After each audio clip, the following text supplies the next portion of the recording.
any American citizen thinking that Republican senators might have finally reached their limit with Donald Trump after Mr. Trump incited a terrorist attack on the U.S. Capitol, resulting in 5 deaths, including a Capitol police officer, well, I have bad news for you. They apparently have not. A short time ago, U.S. senators were sworn in for the second impeachment trial of now former President Trump, senators raising their right hands, swearing to be impartial jurors, and each lining up to sign an oath book as they consider the sole article of impeachment charging Mr. Trump with inciting that insurrection at the U.S. Capitol. The trial is slated to begin 2 weeks from today on February 9th.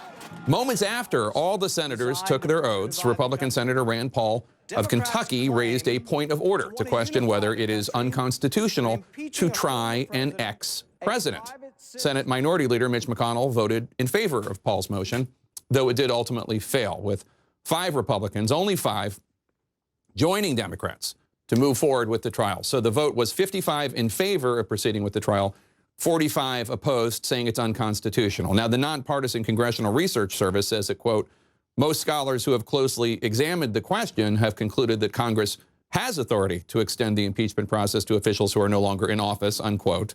And while surely some of those 45 votes may have been based in divergent constitutional law, let's be clear-eyed about the politics at play here and what today's vote foretells.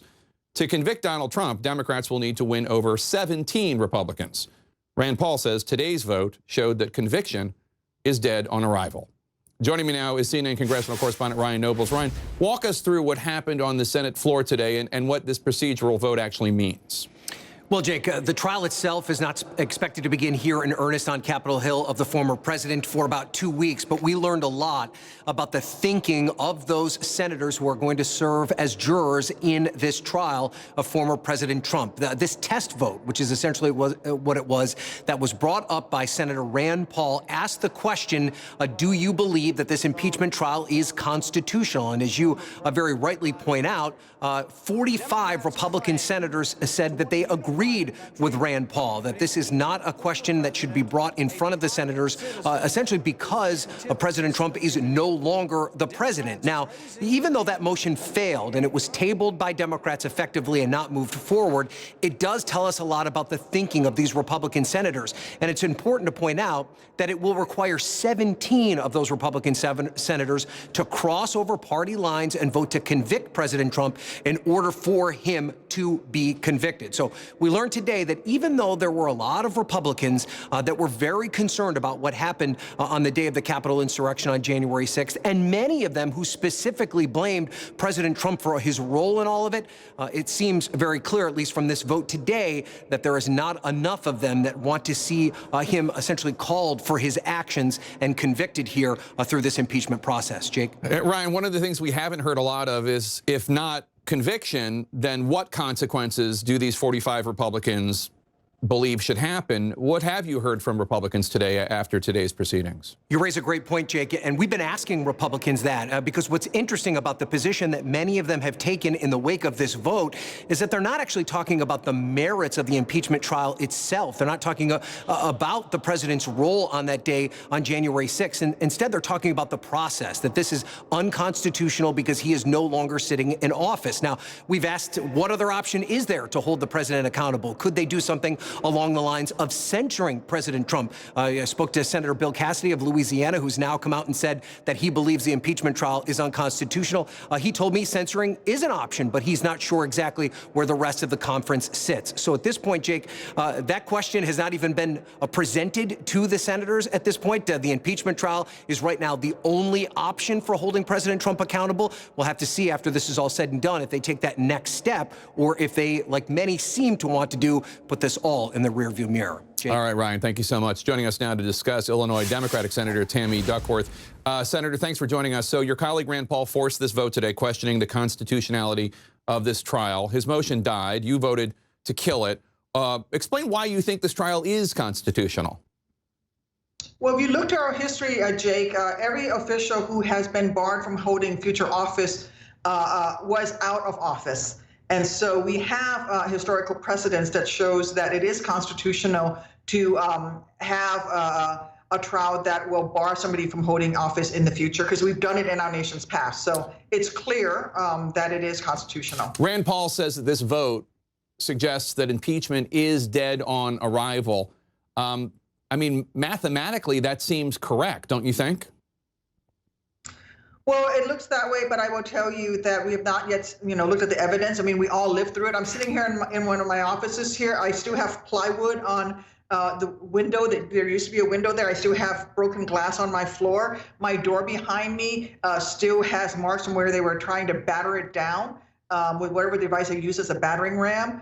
This is all very fresh, and we cannot allow any official, whether it's Donald Trump or someone else, to not be held accountable for their actions. When that action is inciting a violent insurrection that has left at least 5 people dead that we know of. So we must move forward with this. We've heard people like Mitch McConnell, the Senate Minority Leader, say that he holds President Trump responsible for what happened. But some of your colleagues are saying that he can't be held responsible for inciting the riot. Take a listen to something else that Senator Rand Paul said on the Senate floor today. We're not going down the road that Democrats have decided, this low road of impeaching people for political speech. I want the Democrats to raise their hands if they have ever given a speech that says, take back, fight for your country. Who hasn't used the words fight figuratively? What's your response? Listen, he knows he's wrong, and stop covering for Donald Trump. We all saw with our own eyes, we heard with our own ears, President Trump and what he did to incite the violence. Then we also heard from all of the people in the riots who spoke up and said that they were doing this because President Trump told them to do so. That's why you have a trial. You present the evidence and then you make a decision based on that. If Rand Paul wants to be President Trump's lawyer, then he's more than welcome to go do that. But frankly, I think the American people deserve to see the evidence presented to them that this president did indeed incite violence, did indeed incite insurrection against our nation's capital. President Biden tells CNN that the impeachment trial must happen, but Biden says he does not think 17 Republican senators will ultimately vote to convict Trump. As time passes, do you think it's even going to be harder to change minds? It seemed as though early on there might have been some willingness of Republicans to listen to the evidence, but you only got 5 today: Collins, Murkowski, Romney, Toomey, and Sass. Yeah, I think this is where showing the evidence and replaying video footage from that day, replaying the audio from that day so that the American people, so that my colleagues on the other side of the aisle can see and hear all of the evidence again, is really important. That's why it is so important to move forward with the impeachment trial, so we can actually review all of the evidence that there is. House impeachment managers say they're still considering whether or not to use witnesses to try their case. But, the senators themselves all saw what happened. Many of them saw it from inside the Capitol, and many of them still will not blame Trump. Do you think more witnesses, more evidence would change minds, or are people's minds just locked down at this point? Well, if their minds are locked down, then the American people deserve to see that they have elected senators on that side of the aisle who refuse to look at the evidence, who are so in former President Trump's camp that they're not even willing to do their constitutional duty. And it's shameful.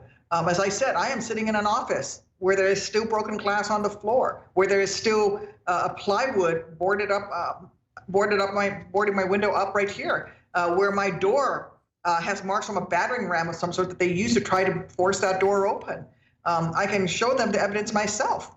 I'm happy to show it to my colleagues, but first they need to listen to the evidence and not close their minds to it. The House impeachment managers are also weighing if and how to incorporate video into their case. Sources tell us that the impeachment managers are thinking about using some of this footage gathered by just security. Take a listen.